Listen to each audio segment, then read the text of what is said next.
Okay, everybody, let's do one more thing here. Two more things, really.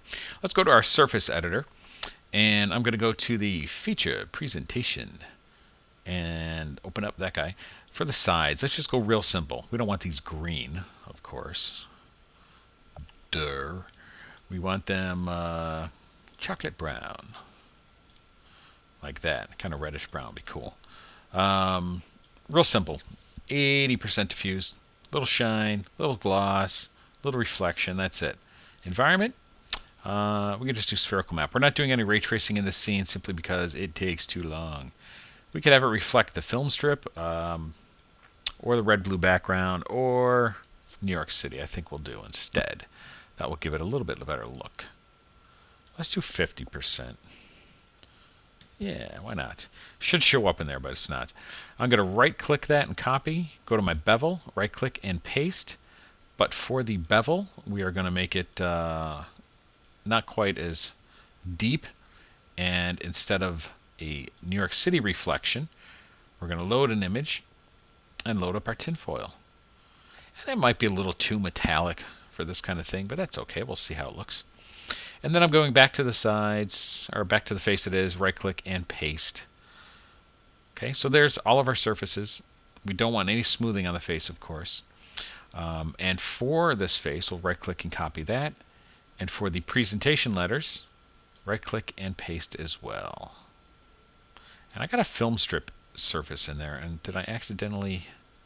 I might have accidentally applied a surface that I didn't intend to in there. But basically my idea here is just create a deep reddish color with a little reflection. Okay, will look kind of nice. And we'll go File, Save All Objects. And now the last thing we want to do is just give this a little oomph when it comes in. So go to Items. Let's add another point light. And we'll call this Feature Light. Okay. And there's our light properties over here. My auto key is off, so I can just move this at this point in time. If auto key's on, it's going to create a keyframe here, and I don't want that at this point. Center it off like that, and then move it in. Alt key to rotate. Like this. And what I'm going to do is, for one thing, get this lined up right here, and we're going to put on, we're going to bring that somewhere around 40% for the point light. White is actually fine for this one. We're going to go to volumetric light options, no fall off on this light, and we are going to increase the radius so it kind of just bleeds through the font like that. That's all. Might want to play with the luminosity a bit, so it's not so hot. Same thing we did earlier on the rear light. Kind of pull that down a bit like that. Okay, and then can balance it with increasing the radius. Okay, so you get this nice kind of glare. All right, and from here, what we're going to do, and of course I just moved it and didn't create a keyframe. Told you get used to that auto key. That's why in the olden times we'd call it auto scene destruct, because you'd either get something really set and forget that you didn't have it on. And if you got used to having it on, you'd forget it was on, and then you'd accidentally move something that took you a while to put in its place. And actually, you're looking at this now. I'm going to create a key at 0 to lock it in place, reopen those properties, and just increase there. Kind of like that. Okay, create a key at 0 again. Now we're going to move this over here, right about there. That's my 0 starting point. It's also my maybe 210 starting point. Okay. And the reason I chose 210 is because right about 220 is where the F lands. So 210, I want to be able to start fading it up, and it's going to across that presentation all the way to about 295. Like that. Create a key. Okay. Now we're going to do our typical TCB, lock it in place, go to this frame, click and drag, and we'll go to 0, click and drag. S to save my scene. Now, as I come across, this light is going to be on regardless. Okay, so we don't want it to be on yet. We want it to come on about 210. So maybe about 205, I press P for the light properties. Okay, we're going to do this in two places. We're going to first go to our light intensity. 205 is our graph editor. Create a key. And then at maybe 220, oh, look at that, I was dead on. We wanted, the 41%, something like that. But then we're going to go here to, and remember, I still have this graph editor display issue. Shift, double click, and we're just going to create a tension of 1 for each of these. Okay, so it holds and then comes up to intensity. So 205 and 220, right? Do the same for volumetrics. Now, effect is dissolve. What would that do? Well, if you come over here to Viper, and now our light's a little too hot. If you dissolve it, it's gone, right? So that's what we want. So click the envelope. We want 205 and 220. And if you're off a little bit, you can just re-enter it. And again, my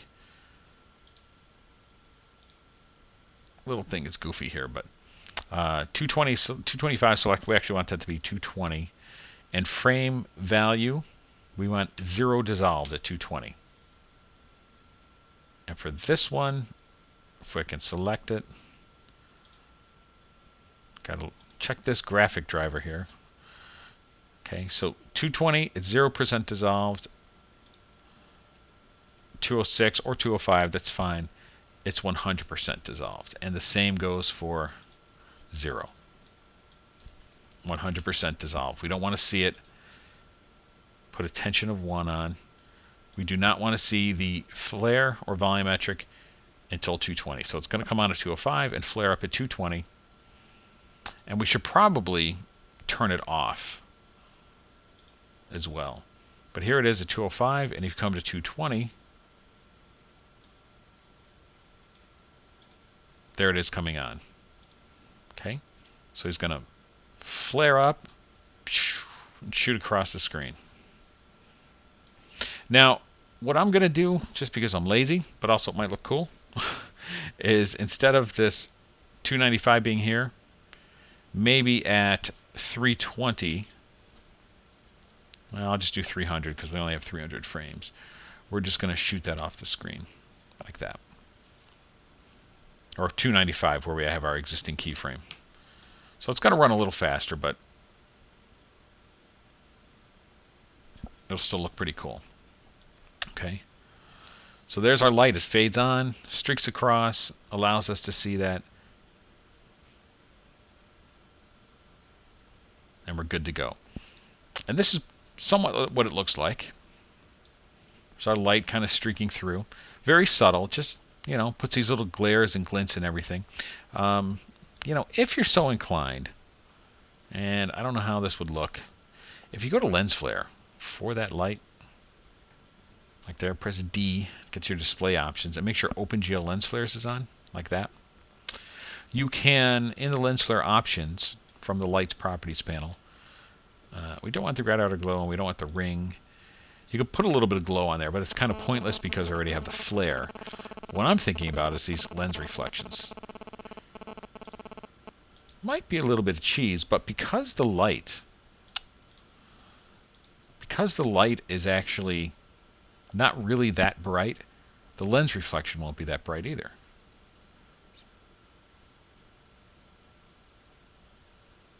And it's kind of cinematic.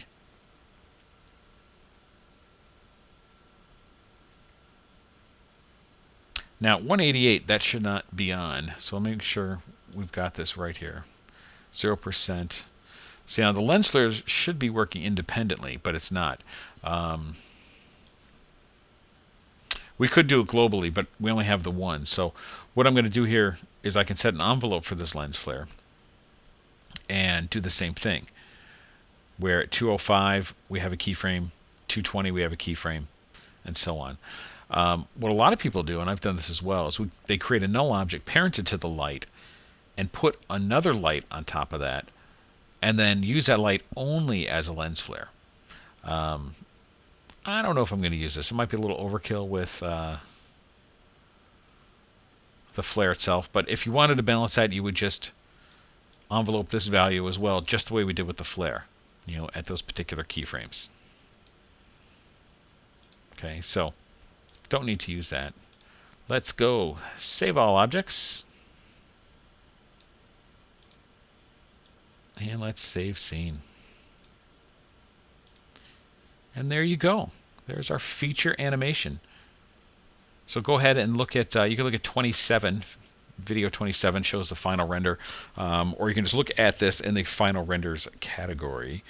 But that is our feature presentation, and that is our broadcast courseware for Lightwave 9.5, and I hope you've enjoyed it. I am doing a bonus for you guys because there's just another cool thing I want to do that could be used for very corporate-y, very bonus graphics.